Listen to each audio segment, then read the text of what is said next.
Hello everyone. Indian institute of science education and research Kolkata आइजर Kolkata ने अपने integrated PhD के forms जो हैं वो निकाल दिए हैं। ठीक है, आप अगर इनके एप्लीकेशन पोर्टल पे जाओगे तो स्टिल दे आर सेइंग कि एडमिशन इन्फॉर्मेशन अटम 22 का, बट एक्चुअली ये अटम 22 का नहीं है, ये अटम 23 का है।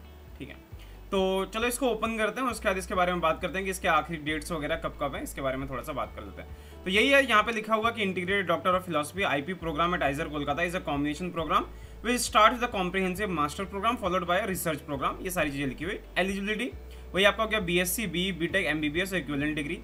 ऑफर्ड मेजर आपका हो गया biological, chemical, geological, mathematical and physical sciences. ठीक है, अच्छा, आप सारे लोगों को यहाँ पे मंथली स्कॉलरशिप जो ये सारी चीजें प्रोवाइड करी जाएगी, ये यहाँ पे लिखा हुआ है। ठीक है, चलो अब बात करते हैं यार इसके बारे में थोड़ा सा। एक सेकंड, या so now will talk about this कि इन्होंने क्या क्या लिखा हुआ है। देखो, एलिजिबिलिटी की बात तो ये होगी भाई कि आपका ये सारी चीज आपकी होनी चाहिए। मिनिमम क्वालिफिकेशन मार्क्स की बात करें तो आपके मिनिमम 60% मार्क्स होने चाहिए in honours major if applicable, और 60% marks equivalent grade in aggregate. ठीक है, if honours major is not applicable. Those who are appearing in the final examination of their degree can also apply। आपको apply यहाँ पे आप करना चाहिए आप लोगों को। ठीक है, अच्छा, उसके बाद अगर आपने इनमें से जैसे फिजिकल साइंस की बात करें तो फिजिकल साइंस में आपका जैम फिजिक्स या जेस्ट फिजिक्स दोनों में से किसी के थ्रू आप अप्लाई कर सकते हो।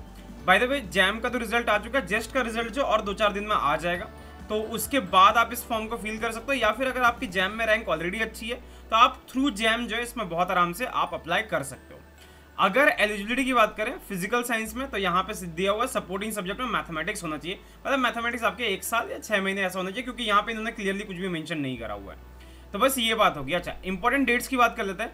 10 अप्रैल आपका कल से ये आपका पोर्टल ओपन हुआ है, क्लोज होगा ये 13 मई को। तो इसकी डेट काफी आगे है, तो आप आराम से जस्ट के रिजल्ट का वेट कर सकते हो। अगर आपकी जैम की रैंक अच्छी नहीं है तो जैम की रैंक अच्छी है तो आप यहाँ पे फिल कर दो आराम से, कोई दिक्कत नहीं है। अच्छा, पब्लिकेशन ऑफ शॉर्टलिस्टेड कैंडिडेट 17 मई को इसका रिजल्ट आ जाएगा कि कितने बच्चों का सिलेक्शन हुआ इंटरव्यू के लिए। इंटरव्यू जो होगा वो आपका डीपीएस के लिए, डिपार्टमेंट ऑफ फिजिकल साइंस के लिए 15 और 16 जून को होने वाला है। इंटरव्यू का रिजल्ट 26 जून को आएगा, और उसके बाद रजिस्ट्रेशन पोर्टल जो होगा 27 जून को ओपन हो जाएगा, और पीएचडी रजिस्ट्रेशन जो होगा 28 जुलाई से स्टार्ट हो जाएगा। नीचे फॉर्म की लिंक है, ठीक है, मैं आपको दे दूंगा वो। ठीक है, आप वहां पे सीधा अप्लाई कर दो यहाँ पे। अच्छा, अब बात होगी यहाँ पे कुछ और चीजें देख लो, जैसे candidate selected for interview should bring a print out of application form. जो आपने एप्लीकेशन फॉर्म फिल करा इसको आप डाउनलोड करके इसको ले आ जाना। उसके बाद क्या क्या चीजें लेके आनी है, self attested copies of marksheet and certificates of all examination starting from secondary examination. भाई 10 से लेकर आखिरी तक के जितने सर्टिफिकेट है सारे लेके चले जाना। Self attested copy of qualifying exam certificate की अगर आप मान लो कि बीएससी को, अगर बीएससी आप अभी क्लियर करने वाले तो उसका सर्टिफिकेट जो लेके चले जाना। ठीक है, details of the referee in the application of recommendation letter जो है ये आपको यहाँ पे प्रोवाइड करना पड़ेगा प्रेस्क्राइब्ड फॉर्मेट में। तो प्रेस्क्राइब्ड फॉर्मेट जो वो आपको यहाँ से मिल जाएगा। कहाँ है भाई प्रेस्क्राइब्ड फॉर्मेट? ये है इसका प्रेस्क्राइब्ड फॉर्मेट, इसको देख लो एक बार। Let me check. ऐसा टाइम क्यों ले रहे हो भाई?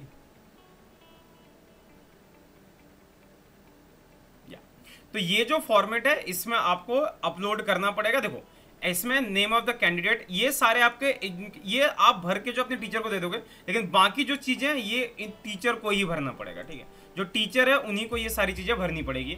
आपका इंस्टीट्यूट कौन सा, डिसिप्लिन कौन सा, डेजिग्नेशन हो गया, कौन आपको रिकमेंड कर रहा है उनकी बात हो रही है यहाँ पे, रिकमेंड जो कर रहा है उसकी बात होगी यहाँ पे। ठीक है, अच्छा, उसके बाद in what capacity do you know the student, आप स्टूडेंट को कैसे जानते हो, टीचर ने आपको पढ़ा रखा है, प्रोजेक्ट सुपरवाइजर, डिसर्टेशन सुपरवाइजर है, समर ट्रेनिंग है, अदर है, आप इसमें फिल कर सकते हो। यहाँ पे एप्लीकेंट्स की स्ट्रेंथ क्या है, वीकनेस क्या है, कोई और कमेंट अगर आपको करना है तो। जनरल एप्टीट्यूड में आप टॉप 5% में यहाँ पे आप किसको कैसे रखोगे, क्या रखोगे, वो सारी चीजें आपको यहाँ पे भरनी है। ठीक है, तो ये आपको नहीं भरना, ध्यान रखना, ये सारा जो है जिस टीचर से आप रिकमेंडेशन लेटर लोगे उनको ये फील करना है, ये बात का ध्यान रखना। और कितने टाइम तक इंस्ट्रक्टर ने आपको पढ़ाया, ये चीजें वहां पे मेंशन होनी चाहिए। ठीक है, अच्छा, teachers of shortlisted candidate will be sent a link using which they will be able to submit their referee letter to the portal. आपका ये हो गया। Proof of qualification in national wide aptitude test, obviously IIT JAM या JEST का जो result आएगा वो आपको लेके जाना है। आपको फोटो आईडी आपको लेके जानी है, आधार कार्ड, पैन कार्ड कुछ भी लेके चला जाना। प्रूफ ऑफ एज, 10th का सर्टिफिकेट यहाँ पे लेके चला जाना है, आधार कार्ड लेके चला जाना। स्टेटमेंट ऑफ पर्पस, आपको एसओपी यहाँ पे लिखना पड़ेगा। ठीक है, बहुत झमेले हैं इसमें। एसओपी का मतलब क्या, आप मतलब फिजिक्स में कैसे आप मतलब कैसे आपका इंटरेस्ट आया, किन टॉपिक्स पे आप काम करना चाहते हो, ये जो है, और किस गाइड के अंडर आप काम करना चाहते हो। अगर है ऐसा कोई तो उसको आपको लेके टाइप करके लेके जाना पड़ेगा, ठीक है। सिलेक्शन प्रोसीजर ऐसे ही होगा कि भाई आपका ऐसा है कि इंस्टीट्यूट लेवल कमेटी जो ये आपका डिसाइड करेगा कि किस कट ऑफ तक का, मतलब किस कट ऑफ तक के बच्चों का एडमिशन के लिए बुलाना है, फिर इंटरव्यू वगैरह जो सब होगा यहाँ पे, ठीक है। Email addresses of 2 teacher will be sought from shortlisted candidate, these must be teachers who have taught courses and would be able to evaluate the student as a potential research worker. The institute will finally declare the list of selected candidates, ठीक है। अच्छा, एक चीज और यहाँ पे देखो, frequently asked question में इनके फेलोशिप के बारे में बात करी गई है। तो भाई फेलोशिप जो है यहाँ पे आइजर कोलकाता में आपको 10,000 पर मंथ दिया जाएगा पहले 2 साल के लिए, ठीक है। उसके बाद फिर पीएचडी, उसके बाद फिर पीएचडी के टाइम पे 31,000 for 2 year, 35,000 for next 3 year. आपका जैसे ही पहले 2 साल का कंप्लीट हो जाएगा, उसके बाद आप पीएचडी के लिए एलिजिबल हो जाएंगे। आपको पहले 2 साल जो है आपको हॉस्टल में ही रहना पड़ेगा। अच्छा, यहाँ पे लिखा हुआ is there any exit policy after master degree. जहां तक मुझे पता है बच्चे यहाँ से मास्टर डिग्री करके निकले हुए हैं, बट इन्होंने लिखा हुआ senate in its recent meeting has decided to abolish the exit option.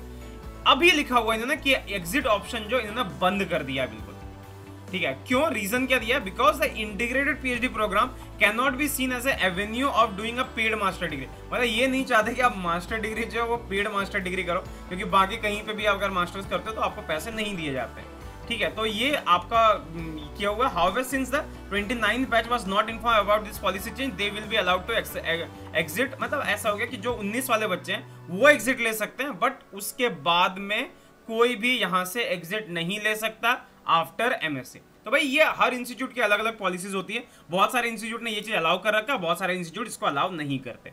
तो भाई फॉर्म्स आ चुके हैं, ठीक है। लास्ट डेट मैंने आपको बता दिया 13 मार्च, सॉरी 13 मई 23 से पहले पहले आप इस फॉर्म को फिल कर दो। कहीं पे यहाँ पे पैसे वगैरह का जिक्र नहीं हुआ है, तो ध्यान रखना, शायद मेरे ख्याल से ये फॉर्म बिल्कुल फ्री है। तो भाई फॉर्म भरो और बस मजे करो, ठीक है। तो मिलते हैं आप लोगों के साथ ऐसे और वीडियो के साथ। प्लीज चैनल को सब्सक्राइब कर लो, वीडियो को लाइक कर दो, इस टेलीग्राम ग्रुप को ज्वाइन कर लो, ठीक है। So thank you so much.